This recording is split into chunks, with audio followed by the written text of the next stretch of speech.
Alright, this is part 2 of my Wheat Farming for Dummies wheat mini-series, and as I stated in the last episode, today is all about irrigation and efficiency when it comes to irrigation. So I've seen plenty of farms like this, where it alternates every other row of water and then dirt and then wheat in the dirt, in the tilled soil. And yeah, this works. All the blocks are irrigated. As you can see over here, it's the same design, same amount of blocks, and all the blocks are irrigated. But this is surprisingly inefficient when it comes to irrigating.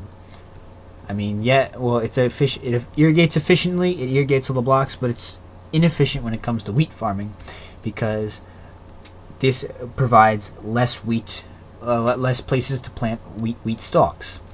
Now, a more efficient but same size, this is encompassing the same blocks over here. It's the same size of 7 by 5, but encompassing only one channel of water. And as you can see, it irrigates all the same, because water will irrigate more than just the direct adjacent. The water block will irrigate more than just the direct adjacent block next to it. It irrigates further down. And this farm, however, more efficient because it has 6 spaces to put into. It has 6 rows of 5 in order to put wheat instead of 4. Is still inefficient when it comes to the irrigation properties of water. If you really want to see a truly efficient irrigation system, you have to look at this one over here. This entire, I believe it's 9 by 9 section, is irrigated with the single central block of water.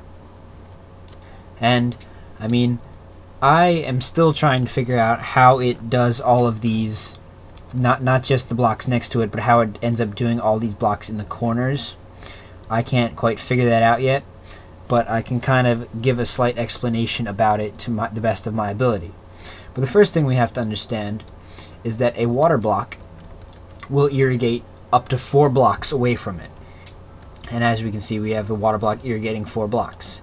And if we click any over here, if we come back later, these blocks will then either not be irrigated or turn back to regular dirt, because they don't have seeds planted in them. And as you can see with this one over here, the most efficient irrigation system I can think of, to wheat to water block ratio, it still only has 4 blocks away from the central block.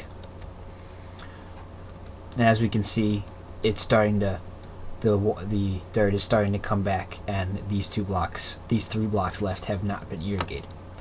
But let's go back to this one originally, and I will try and attempt to explain how this works. So let's grab some wool. Take this light blue wool to represent the water, and then this green wool to represent the grass.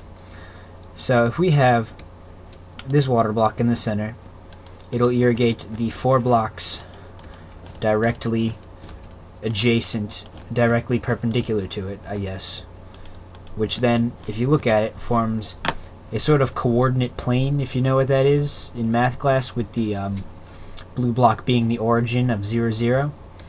And it will irrigate all of these green blocks. But what it will also do is irrigate all of these blocks, all of these intersecting coordinate patches in here. It'll irrigate all in here. It'll also irrigate all inside here, all from tip. If we extend the line outward, it'll go from tip to tip, and it will do that with all of the sides, which I don't know why particularly it does that, but it does, and I am not going to argue with it right now. All I have to know is that it works. As my programming teacher tells me, if it works, it's good. I mean, yeah, you can always improve it, but if it works, it's good. The best way I can describe it is it still irrigates 4 blocks this way. Well, it irrigates 4 blocks this way, 4 blocks this way, 4 blocks this way and 4 blocks this way on all sides of every block. So this works the same. This will irrigate all of these blocks in here. So this is the basic properties of irrigation. It's the only property that one really needs to know, is that water will irrigate up to 4 blocks away. And coming back to this one, these 4 blocks which we tilled out have now returned back to dirt, because regular dirt soil, because they have not been irrigated. And if about irrigation, if a tilled soil block is irrigated, it will not revert back to dirt naturally. It will revert back to dirt if one does jump on it, though, like always. But if it is irrigated, it will not revert back to dirt. So, basic property. Just remember that 1 water block will irrigate up to 4 blocks away. The most efficient wheat to water block ratio you can get is a 9 by 9 square of tilled soil with a water block in the center.